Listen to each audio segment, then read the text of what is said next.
This is Lansdowne Roar, the voice of the fans, and today we're going to be talking how James McClean has lashed Mark Canham, but in some good news, the under-17s have qualified for the World Cup. It's Lansdowne Roar. David Dunn here, joined by Martin Prendergast and of course Conor McAvoy, and you're very welcome to another episode here of Lansdowne Roar. If you haven't already, you know what I'm going to say. Subscribe to the channel, please. Don't be one of those illegal 41%ers. Although, Connor, it's probably down to about 40. I'd say 40.9.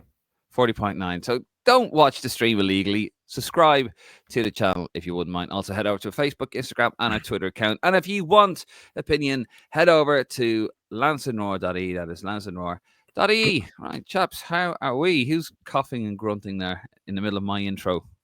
Martin. Was it you, Martin, was it? Sorry about that. Yeah, you should be sorry. How are you? How are you, lads? You all right? I'm the best. Connor? I was going to let Martin speak first there, but no, I'm great. How are you doing?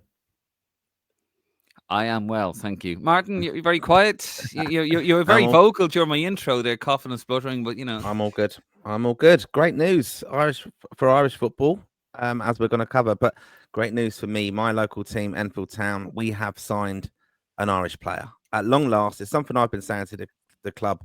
We need a bit more Irish presence in the team, in the fight for survival from National League South, which would be an amazing achievement for a non-league side. Fan owned, of course. I'm owner of that club, you know, because I believe in fan ownership, Dave, and not big commercial. Oh, we can buy everybody. Mo Salah, let's get Trent out and all this stuff. Big clubs like that. All right, Man United are doing shite. So look, I'm investing more in Enfield Town. Yeah, I was going to say. At the same time, we've signed Kean Dillon even from there. QPR. On loan to the end of the season. So we've got 6 games left. Obviously, name familiar to many Irish fans, under 19 player. So I'm really happy that he's the latest Ireland player that I'll be hopefully catching up with at the Dave Bryant Stadium when he joins us. So looking forward to it.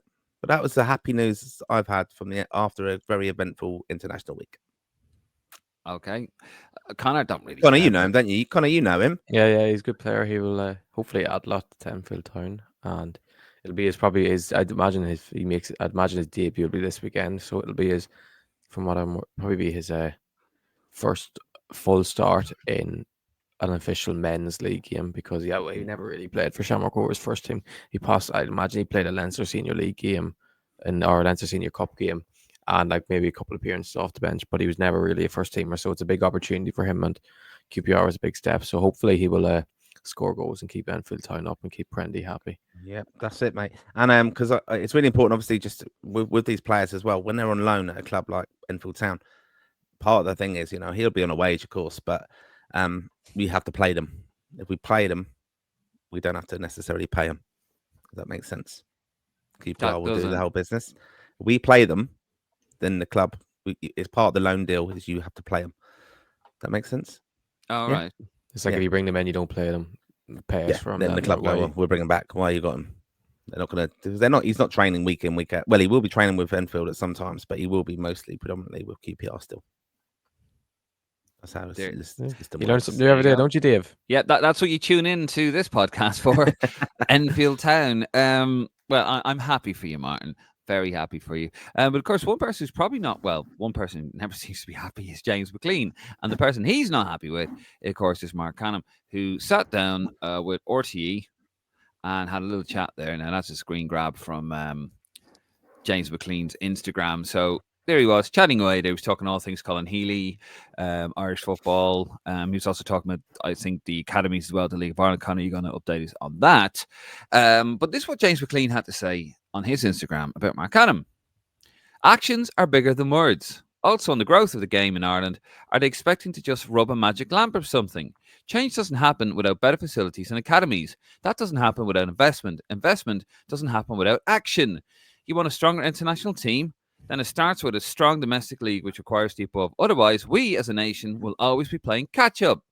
These people on the FAI have zero connection to the league, zero care towards the league. The league exists just to exist, showing up to the League of Ireland, showing up to the League of Ireland games when International Week comes around or in the lead up. is also a box-ticking PR gig. They all speak a good game to ensure they look after and protect themselves and their positions. So tell us what you really think, James. So McClean's gone in there, hasn't he? He's gone in with a 2-footed lunge there, Mark Hannum, and the FAI as a whole, really. Why is James McClean so vitriolic towards the FAI? I mean, they gave him he gave him a nice send off, seemed to do okay. Like, why is this? Like, go on, Connor. He didn't seem to want to send off though. I'd imagine it seemed like he wanted to continue on playing for Ireland, and he was kind of his opinion. He was kind of forced into it from Stephen Kenny, but he wasn't playing at a high enough level, simple as like. And but no, I think it all comes back to the 30 grand himself and Gavin Bazunu and Seamus Coleman, and I think Jack Byrne was the other one, had give to FAI for the scholarship funding, which we spoke about a couple of weeks ago, to give the players at some of the big clubs the opportunity to go really into full-time football whilst having it paid for. And the money was just never used by the FAI, which is crazy to think that they were, 2 years ago they were given the money, or a year and a half ago, and like there's free money put on a plate. They had to put no work into doing it. They could have given the money to, a Shamrock Rovers or St. Pat's or Cork City and say, use this money to pay for players, you say pro contract, or have them in a way that they're coming out of school multiple times a week to come train with the first team or in the professional setup. So listen, if that's where the real thing comes from, I have no problem with that. And I think he's probably right to be angry, because like, no matter how well you get on with people in the FAI or whoever, what way you are at, if you give 30 grand of your own money or whatever you give, even if it's 10 grand, 5 grand, and literally it's going to nothing, like it's just not been used on anything to benefit Irish football. Yeah, I know someone said it was to use for something to pay in some woman out that, I don't know, maybe she had a claim against the FAI or something like that, which is like, these lads aren't putting their money. I know there are people going on about how much money footballers earn, but they're not putting that money that they earn from their footballing career into paying out someone at the FAI. So there's no, and I don't think there's any issue with that. And I think just it highlights more when the Minister for Sport came out there. I think it was 2 weeks ago. I don't know, time goes fast. You forget how long ago people say these things. Saying that the academy funding isn't imminent, and it could be another year before the clubs start receiving funding, which is mental. Well, I guess that's what happens when you change all these ministers for sport, and it's the same government, but you might have someone who's has no interest in football, as we have in Ireland. A lot of higher ups don't have that interest. So no, I don't blame the anger from McClean, to be honest. Well, just as a response to that, what Cannum said, this has gone from the Independent article. Dan McDonnell, what about the money they passed up? And this is what Cannum had to say. We did create timelines to achieve that. That obviously didn't go at the speed that the players were hoping that would be. And Cannum said he would prefer to move the conversation on when the issue of the FAI missing the deadline for Brexit Reserve Fund was raised. Martin, your thoughts? I think it just shows the frustration of James and probably the fellow players in that. It's just a disconnect between the players really and the FAI, and I think there's still a lot of mistrust in a way. They've given this money over and not used it how it was supposed to be intended. And if they had have done so, you'd have investment from those players. Look, we're talking about Ireland international players now who are playing in the Premier League Championship. They're probably well off financially, most of them. Okay, and we are a skint organisation, an association. So if they've done really well with that money that was invested, or if the lads have done it off their own back, okay, if they've done what they kind of was the intention, the lads could have gone to the player pool and said, let's be honest as well. Some of these players, they turn up for Ireland, they are getting financially compensated for doing so. Yeah, there is a player pool, so they get benefits from sponsorship. As far as I'm aware, anyway, they do.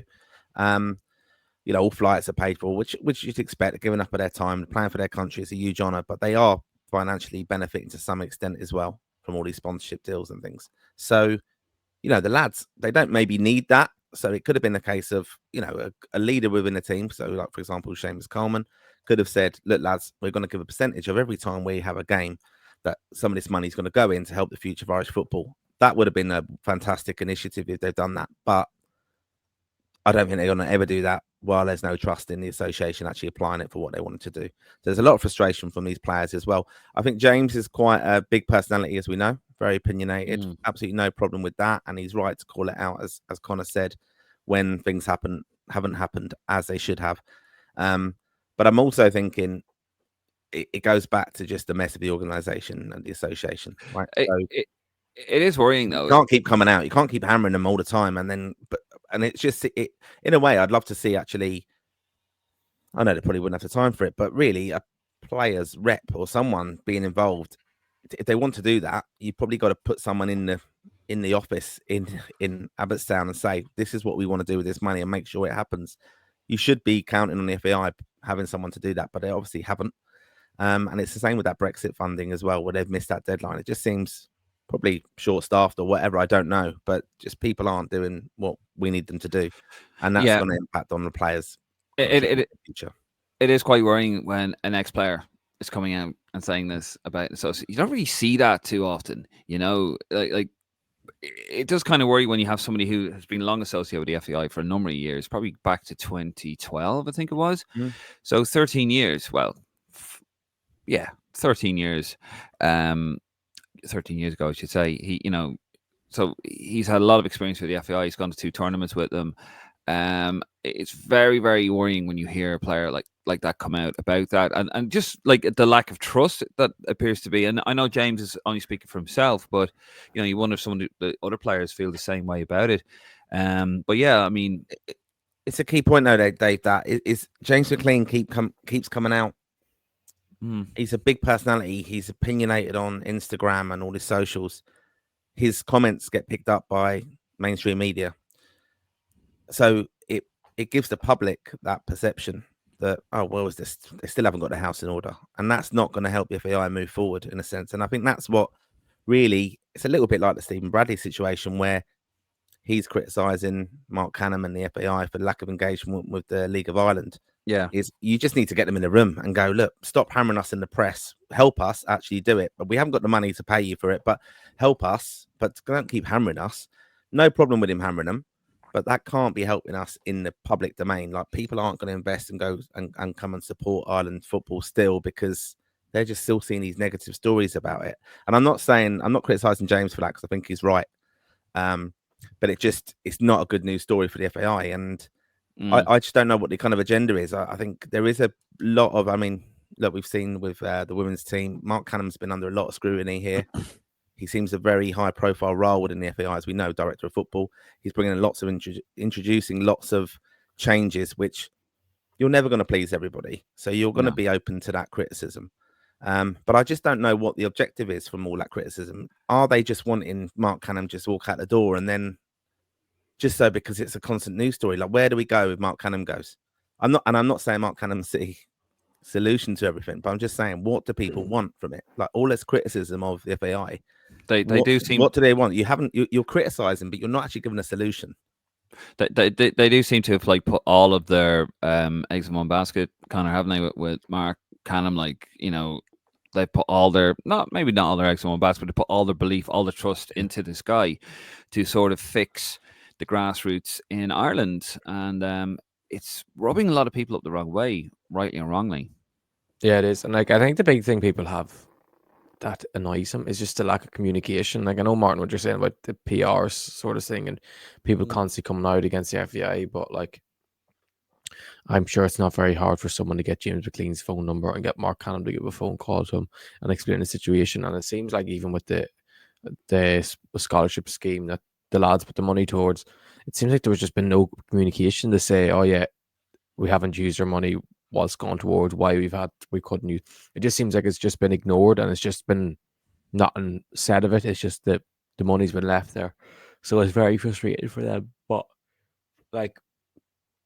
it's just like the pathways plan was obviously all Canham. He had people in the background. He would have done it all by himself, but he's the figurehead. He's the showpiece for it. So whether it goes wrong, goes right, it's going to come right on his head.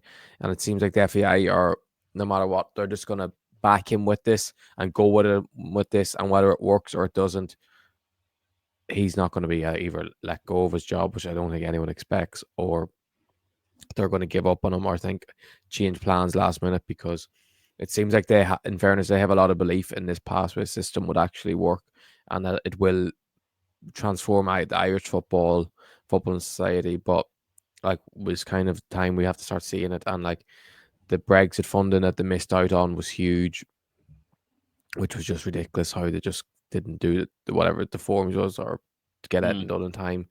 And now the fact that the Minister for Sport is saying the money's been delayed, like, I know it's talk is cheap by saying, I know he keeps saying we're in discussion, but it was the same thing with the manager role. It was constantly, we're in discussion, we have to keep it behind scenes.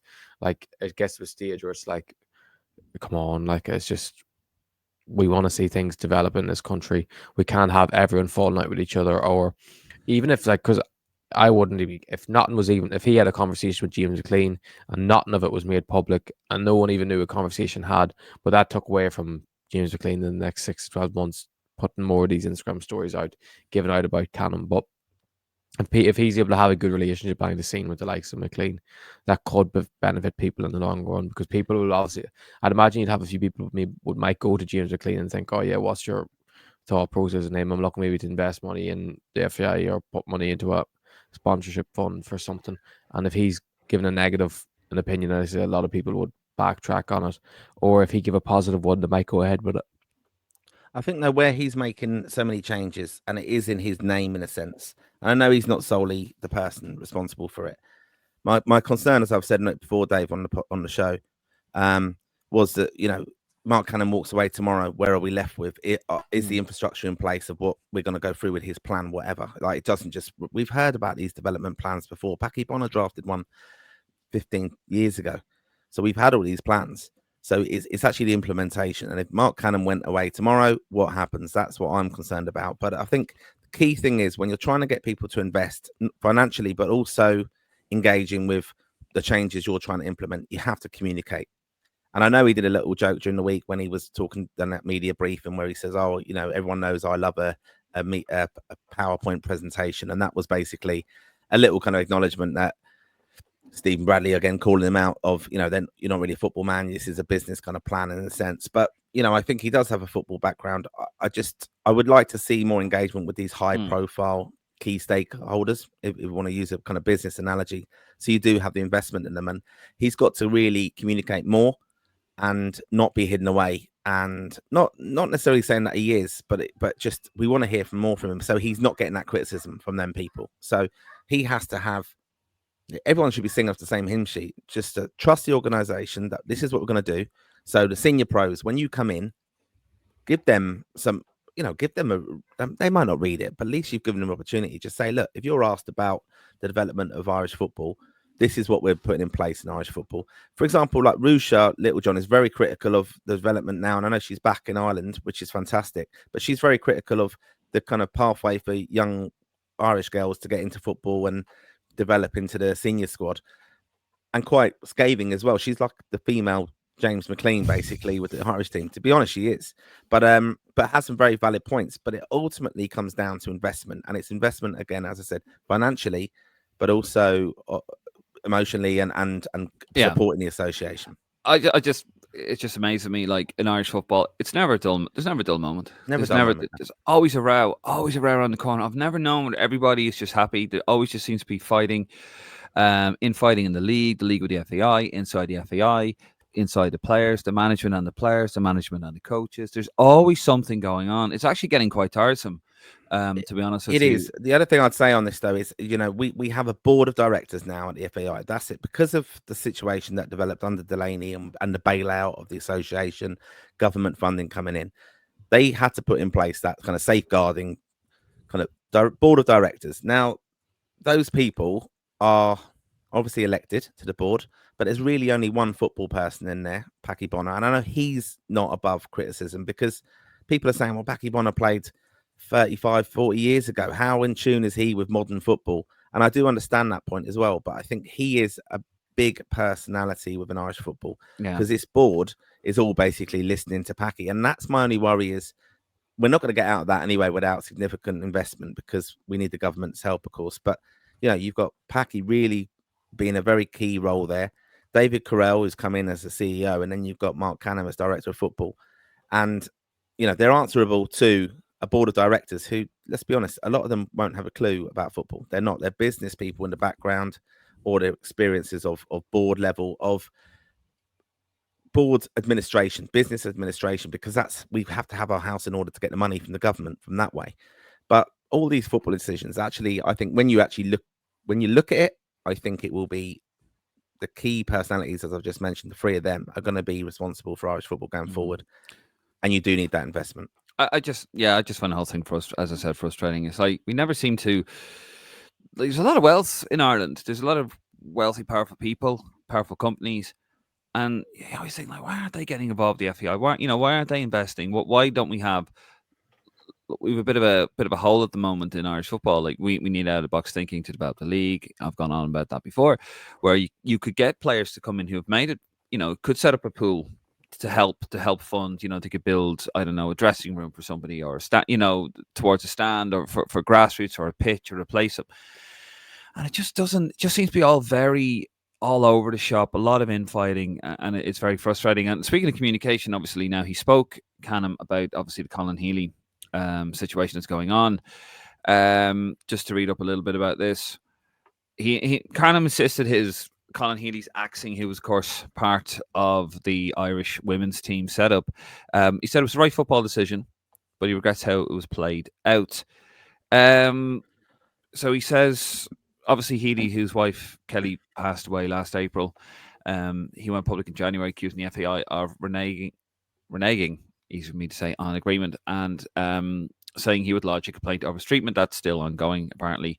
And this is what he said about that. He said, from a personal and association perspective, it's deeply regrettable. I have never, ever had that feedback in my personal or professional life. To say you dealt with something with a lack of respect, empathy, or compassion, that's something I've always tried to do, speaking to people, whether that's someone in the corridor or formally. So that's disappointing.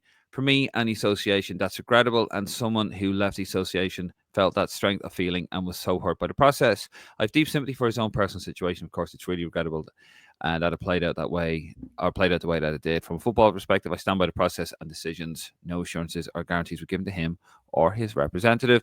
Colin's contract came to a natural end. It was the end of his contract, and we had discussion not to renew that contract. That's pretty normal in football, but I stressed the real regret and disappointment from a human perspective, but we stand by the football process. He likes that word process, doesn't he?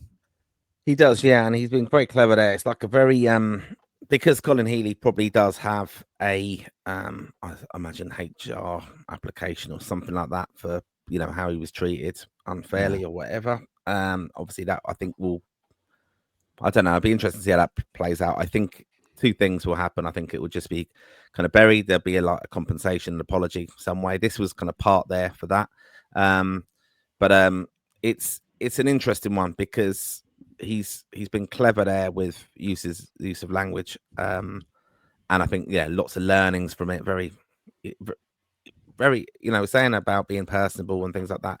It's not really that kind of statement in a sense. It did seem to have, I think, was covered in very cold statement. Our solicitors reviewed that, I think, because they're not going to trip themselves up and name someone in specifically. Easy for me to say, because they know that this is all got to play out. Similar kind of situation in a sense with Eileen Gleeson. They still don't have a role for her in the FAI. They're trying to sort that out. Obviously Stephen Kenny, when that was all ended, was kind of amicable because it was very clear contractually, maybe because I would expect Stephen Kenny's agent was negotiating even direct with the FAI direct. So the IFA, what? Yeah, exactly. That's Colin's yeah, or Connor's lad. But so all those things, like even Vera Powell, like we said, there's never a lack of drama within the FAI. Vera Powell things still overhanging in a sense. So they're just getting that right. And what I did like though with Canham, again, it comes down to communication. He did say, they're never frightened. They're not hammering the players and saying don't come out and speak about this, because they've got no control over the players doing that. Denise O'Sullivan has been vocal, as of several of the other women's internationals, about Colin Healey and how they felt he should be involved. And it's interesting, even at the press conference this week, Carla Ward, the women's national team manager, was asked about I think the possibility of Colin coming back, and I think it was open to that generally. So it'll be interesting to see how this plays out. I think I could see that happening, to be honest. Amber Whiteley is at Liverpool, involved in the FAI. She could get the Liverpool job full time, and there would be a vacancy there. So you wouldn't be surprised with any for Irish football. I mean, Dave, I'm sure back in the day when Roy was kicked out of the World Cup, you never expect to see Roy playing for Ireland again. But you welcomed him back with open arms. Did I? You don't know that. You don't know that. Yeah, look, I mean, I think you'd like to think that a lot of these rows are in the best interest of Irish football. Like you hope that with McClean it comes from a good place, and imagine it does. And Stephen Bradley and Damien Duff, it all comes from a good place. They all want the same thing for Irish football, the progressive. And you hope, obviously, as well, Mark Canham and the FAI and all that want the same thing for Irish football. But it's just, yet again, it's just no cohesion. Just, people need to sit down. And the reason why, though, is you're never going to have one person in charge of the FAI that everybody loves and says, "Yeah, I believe in you and I'm going to trust you." But you have to get behind them. You have to get behind them. You have to give them a chance. Like, we can't just be so negative on it. I think one of the issues we have with Irish football over the years is, let's say, 6 people sit. You have one guy in charge of 6 people, and the 6 people can't quite agree, but they're out. But let's say 2 people can't agree, but they're outvoted 4-2. The problem I've always found in Irish football is, like, if I'm outvoted, I'm going to go, okay, I'm outvoted, but you know what? I'm going to get behind this. Yeah. 100%, because the decision's been made democratically. And I just find in Irish football, that doesn't seem to be the case. Someone's not happy. Well, I'll take my ball and go home, like a certain Roy Keane. Or they just won't get behind the process. They won't get behind the movement. And that's why Irish football's been so fractured over the last few years. And I think people just, in general, they can't wait for failure, and they can't wait for the then go, I told you. That was the Stephen Kenny situation all over. I mean, before a ball, I know it didn't work with Stephen Kenny. Before a ball was kicked, I was getting messages saying, "Oh, I can't believe it. The sky's falling in." But anyway, I'm sure there'll be more to this. Right, we're going to finish it up on a happy note. Connor, you've been very quiet. Take over. Under 21s have qualified for under 21s. Oh, the under 17s. Oh, Christ. The under 17, I'll leave that in. The under 17s have qualified for the World Cup, battering Iceland 5-0. There you go, Connor. And the lads doing us proud for, I believe, the first men or male World Cup team. They're hardly men, are they? The 17. Oh, no, they're called the men's. They're called the men's under 17s. I mean, Connor's hardly a man, is he? He's a boy. Wow. He's like 20. Well, how old are you now? 23, is it? 22. 22, yeah. So anyway, first men's Irish team to qualify for the World Cup, I believe, since 2002. Connor, take it away, son. Not going to say it now, Dave, after the disrespect you've shown me, but no, it's great to see. It's been a great couple of months for them under 17s. Speaking of their journey, like, do you remember when they got past the initial qualifier rounds? They qualified on yellow cards, which is funny to think, and then now after a great, I'd say they're disappointed in a sense not to qualify for the Euros, because the Euros is only an 8-team tournament now, which is ridiculous that they've put an under 17 team. I'd imagine it's financial reasons why they've made the number of participants go down, because you think lads at that age should be given that platform of playing in the Euros. But no, they finished as the best runner-up of all the groups, which is another positive. They really, I think, I didn't see the Belgium match from what people have spoke to who were there or got to see the game back. Ireland should have at least got a draw against Belgium. It was a very even game, but Ireland probably were the better team, and Belgium scored a penalty, which was the defining factor. And then they were very comfortable against Poland. They're excellent with that 2-0 win, and then absolutely battered Iceland in the last game. I think a lot of Irish fans are starting to really take notice of a lot of these players. I think Jade Numa obviously is the big one, scoring 4 goals in the last 2 games, winning the penalty as well. Probably annoyed himself that he didn't get to take the penalty, because it would have been the hat-trick. But no, it's huge for Irish football that we're getting an under 17 team going to a World Cup. It's massive for players' platforms as well, because it's not just the big names like the likes of a Jade Numa or Rory Finneran are going to have hype behind them anyway, no matter what way to do for it. And when you're just that good, you're gonna have that backing behind you. But when it's for lads that are just in the squad and they're trying to make a name for themselves, or they're trying to push for, I don't know, a move to the UK or across Europe when they turn 16 or 18, this is their chance now to go to Qatar in November, playing this as a 64-team World Cup. So they'll get their chance of playing plenty of football. I say they'll back themselves to do very well in the tournament, because when you go to play the likes of a Belgium and you can go toe to toe with them for 90 minutes, it's not just sitting back and trying to hit them on the counter, shows that they could compete with anyone. So it's going to be a huge moment for them. Someone should hopefully sponsor Lansdowne Roar to go travel to Qatar in November, because don't think who else you'd want traveling to this tournament other than us. No, Well, I mean, we want you there, Connor, rep tracker, and we've been promoting these players for a long time, haven't we? And talking about them. So come in there and stole your thunder, Dave. Sorry. Yeah, you did. I was about to say, if you do want sponsors, by the way, do get in contact. pod@lansdowneroar.ie. pod@lansdowneroar.ie. Sponsors. No, you don't have to worry about sponsoring the other two. Just sponsor me to go to Qatar. But it is absolutely brilliant. I mean, look, I'm thinking back to England won this under 17s a good few years ago now, didn't they? They did when they had. Yeah, and I remember. Gomez, remember this at age. And I remember the night they won it. I remember being it was during an international break, and Ireland were playing that night, and I remember just watching that on the TV, and when they won it, I remember all the players were up there, weren't they, turning their shirts around the other way for the celebrations to get their names shown, because it is a profile thing for these players as well. So really important, but fantastic achievement. I thought it was really probably expected, but good. I saw David Carell was at the airport welcoming them back. Obviously the CEO, which should be happening, of course. But these lads are going to be on the radar now, and hopefully people will get behind them, and they'll arrange the screening of these games. I mean, it's a World Cup, and we need to get behind these lads, and hopefully the momentum builds now and support builds up to November before we go off on our travels.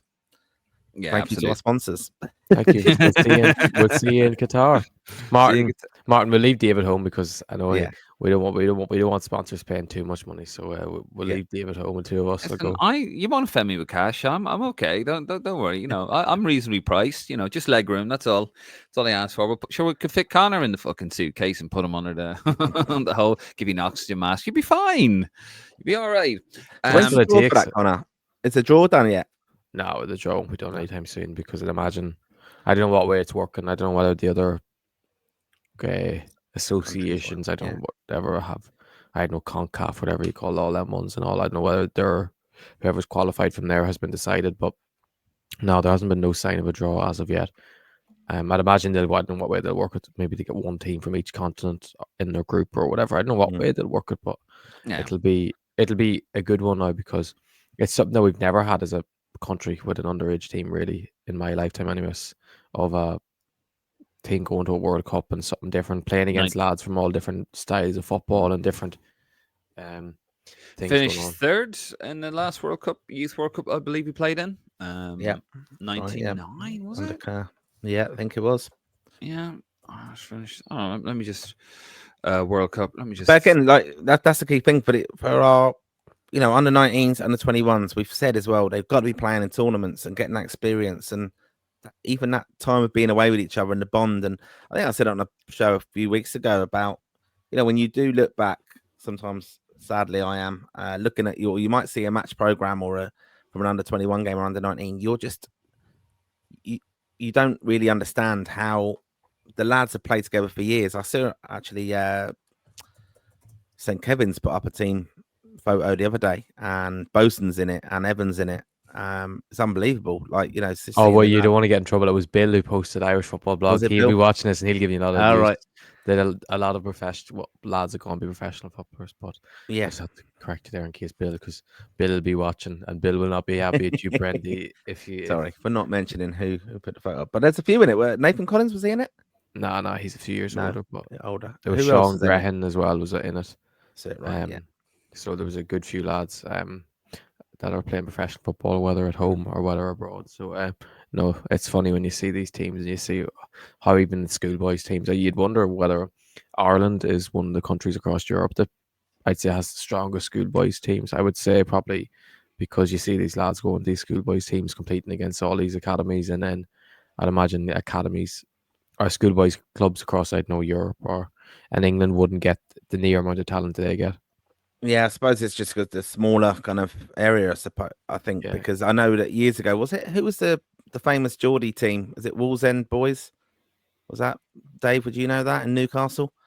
Was it Carrick, Gaza, all that lot came through? Anyone decent who played for Newcastle came through that team. So No idea. I think it was Orsons. Oh. Thanks, Dave, for that insight. There you go. On that bombshell. Right, we're going to leave it there, guys. Thank you very much. Thank you very much for watching at home. Of course, we will be live at some point this week. We need to just keep an eye out for socials because once we stop recording this, we're going to decide when we're going live. That's how organised we are here at Lansdowne North. If you haven't already, please do subscribe to the YouTube channel. Head out to our Facebook, Instagram and our Twitter. And if you want an opinion and an audio version of this, you can head over to lansdownemore.ie or wherever you get your podcast as well. But opinion, loads of articles coming on there. Even Martin has pen to get. He's got the old crayons out. I did get the crayons out, Dave, because yesterday, a very important day in Irish football history. Actually, as I'm on the Footballogy app, there's lots of anniversaries of games I was at previously. I think one of them was the France away game. That was in March a few years ago. I think we might have lost. And obviously yesterday was a big anniversary. 1991, the 1-1 game at Wembley in March 1991, obviously, as I said, where Niall Quinn scored the goal to equalise against England. Where we absolutely battered England, hit the upright, couldn't get out of their box, scored an own goal, Steve Staunton an own goal, and then actually Ray Houghton missed a one-on-one chance late onto the game to win the game for Ireland. But there you go. And it cost us qualification for Euro 92. So thanks for evoking those memories, Mark. Anyway, we're going to leave it there, guys. Thank you so much. I'm David Dunn. He is Martin Prendergast, and of course, Connor McAvoy. Also give him a follow over Rep Tracker. That's at Rep Tracker over Twitter and Facebook. Anyway, this is Lansdowne North. We are out of here. All the best.